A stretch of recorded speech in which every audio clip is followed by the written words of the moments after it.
Back on the 25th of May this year, we mentioned Ian Taylor, a musician who died in the Met's custody in June 2019. An inquest into Ian's death found the police risk assessment was inadequate and Mr. Taylor's severe asthma was exacerbated by situational stress. They also saw camera footage of a Met police constable dismissing Ian's pleas for help when he couldn't breathe, calling his cries for help nonsense. Ian Taylor was not offered any bottled water by 7 police officers in attendance that day and was left laying on the pavement on one of the hottest days of the year. After about 25 minutes on the ground, police moved him to a police car in an effort to cool him down.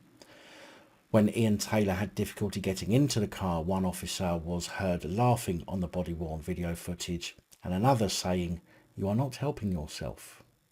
Another police constable was recorded telling his sergeant that Mr. Taylor was playing the old poor me card. And 6 minutes before Mr. Taylor collapsed, that he was saying, "He's got chest pains, he can't breathe, blah blah blah, it's all a load of nonsense, but there we go." Just minutes later, Ian had a cardiac arrest and died in hospital later that evening.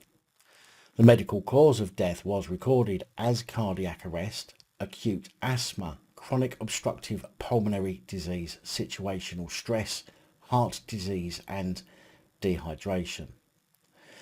In his closing remarks, Senior Coroner Andrew Harris said he was surprised that officers had not considered taking Mr. Taylor to hospital themselves, as it was only 2 streets away. Well, even though the police clearly didn't even do the basics for Ian, which likely led to his death, the IOPC have said that they will not be probing any of the officers involved and that they should not face disciplinary proceedings. Despite the coroner's findings and remarks, on Thursday this week, the Independent Office for Police Conduct said it had found no evidence that any officers involved may have committed a criminal offence or behaved in a manner that would justify the bringing of disciplinary proceedings. Although one of the 7 involved were made to undertake a reflective practice review over his comments, although reflective practice review is not a disciplinary process. Lambeth Council called the finding deeply disappointing, saying that Mr. Taylor's death traumatised his family and shocked the local community. That pain was laid bare during a community meeting at Lambeth Town Hall in July, when Ian's relatives spoke with searing honesty and clarity about their tragic loss, said Councillor Mohammed Hashi, the Cabinet Minister for Safer Communities. He added, "This latest announcement is deeply disappointing and makes very clear that much more must be done to change the culture of policing." Metropolitan Police's Chief Superintendent Colin Wingrove, the most senior officer in Lambeth, repeated an unreserved apology to Mr. Taylor's family for the officers' comments, saying they lacked care, compassion and respect. He said, "When we deal with any incident, especially when someone needs our help, we expect the highest professional standards and care, treating people with dignity and respect. This is what the public rightly expect from their police service, and I am sorry we did not meet those high standards in every respect when responding to Mr. Taylor."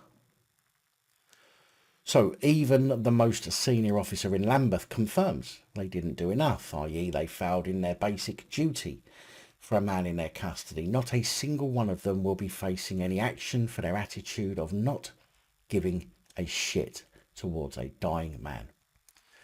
Of course, the Metropolitan Police did suggest that they would improve the training provided to staff so that they can have the skills needed to keep the public safe, but that's both too little too late and another meaningless line out of the police chief's get out of shit quick handbook, 1001 bullshit lines to feed the media and save your arse.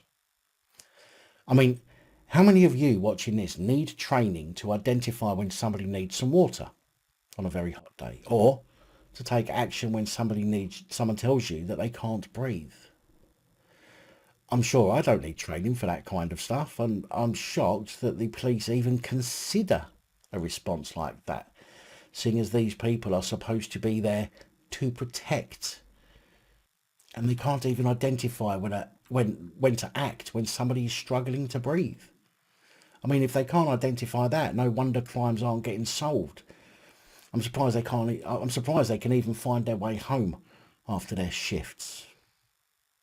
It's a very distressing outcome for Ian Taylor's family, I'm sure, and I hope that with some pushing they manage to see some kind of justice.